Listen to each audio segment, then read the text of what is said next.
BB ન્યૂઝમાં આપનું સ્વાગત છે। હું છું અજીઝ ઝુપેલવાલા। સમાચારમાં વાત કરીએ તો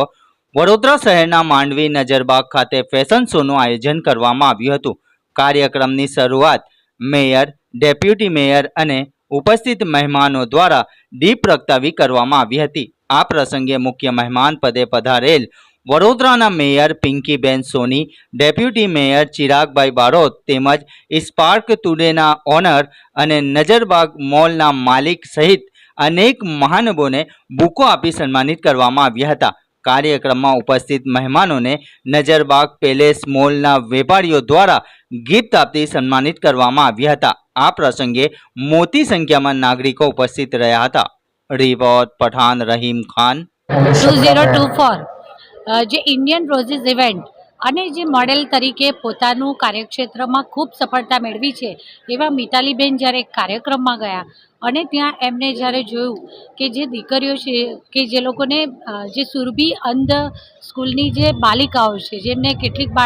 બાલિકાઓ કે જેને 50% દેખાય છે, 15% દેખાય છે અને કેટલીક બાલિકાઓ એવી છે કે જેને જન્મથી આ સૃષ્ટિને જોઈ જ નથી, ત્યારે આપણા આદરણીય વડાપ્રધાન ભાઈ શ્રી નરેન્દ્રભાઈ મોદીજીએ પણ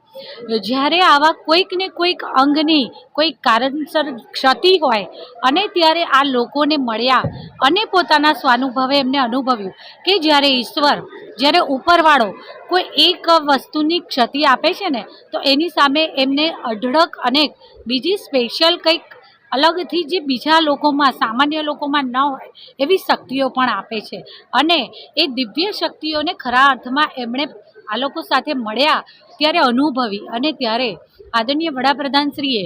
આ જે લોકોને કોઈ પણ એક અંગની ક્ષતિ છે એ લોકો માટે બીજા કોઈ જ શબ્દ, ન તો હેન્ડીકેપ શબ્દનો યુઝ કરવો છે કે ન તો વિકલાંગ, પણ જેને ઉપરવાળાએ પોતાના અઢળક આશીર્વાદ આપ્યા છે, કોઈ એક નાની ક્ષતિની સામે અઢળક અનુપમ દિવ્ય શક્તિઓ એનામાં ખૂબ બધી ભરી છે, ત્યારે કહી શકાય કે જે મન હોય છે ને એને ન તો આંખોની જરૂર છે, ન શબ્દોની જરૂર છે, મનથી વ્યક્તિ આકાશ પાતાળને એના પડળો પસાર કરી અને છેક ઊંડાણમાં, સાગરના પેટાળના ઊંડાણમાં પણ ને એનાથી પણ ઊંડે જઈ શકે છે કે આકાશ ચીરીને એની ઉપરની દુનિયાનું પણ પોતાના મનની શક્તિથી એ અનુભવી શકે છે અને જોઈ શકે છે। ઘણી વખત એવું હોય છે કે આપણે સૌ પર્ટિક્યુલરલી પરફેક્ટલી જોઈ શકનારા પણ આપણી સામેની વસ્તુને ખરા અર્થમાં જોઈ નથી શકતા, પરિસ્થિતિને સમજી નથી શકતા, પરંતુ આ જે દિવ્યાંગ હોય છે ને, જેની પાસે ઈશ્વરે દિવ્ય શક્તિઓ અતૂટ આપેલી છે, એ લોકોને આ બધી જ પરિસ્થિતિઓને પામવાની શક્તિ હોય છે। એ લોકોને આપણા બોલાયેલા બે શબ્દો અને શબ્દોની વચ્ચેના રહેલા અવકાશને પણ સમજી શકવાની ક્ષમતા હોય છે। ત્યારે મિતાલીબેન જેમણે આ યોગદાન આપ્યું છે, આ કાર્યક્રમની જેમણે ખેવના કરી, કહે છે ને કે જ્યારે ઘરની બારશાક ઉપર આસોપાલવનું તોરણ લાગે, જ્યારે ઘરની બારશાક પર આસોપાલવનું તોરણ લગાવવામાં આવે છે ને ત્યારે બારશાકની શોભા પ્રગટ થાય છે। તેવી જ રીતે માનવતા સતત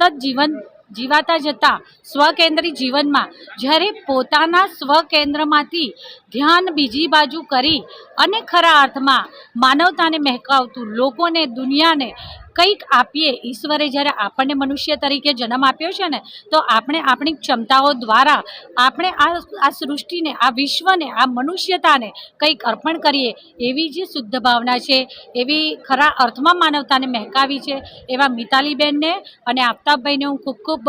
અભિનંદન પાઠવું છું। વડોદરા શહેરમાં ખરેખર પથદર્શક પ્રેરણાદાયી પગલું કહી શકાય કે જે લોકો દિવ્યાંગ છે એમના માટે આવા ફેશન શોનું આયોજન કર્યું, એમના પોતાના કાર્યક્ષેત્રને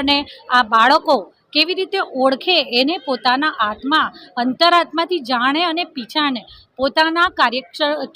કાર્યક્ષેત્રના પ્રવાસને ખરા અર્થમાં આ દીકરીઓ જાણે અને કારણ કે આ દીકરીઓની અંદર બીજી બધી જ ક્ષમતાઓ અખૂટ રહેલી છે, ત્યારે હું મિતાલીબેનને એકવાર ફરી અભિનંદન પાઠવું છું અને માનવતાની આ મહેક પ્રસરવા બદલ એમનો આભાર અભિવ્યક્ત કરું છું।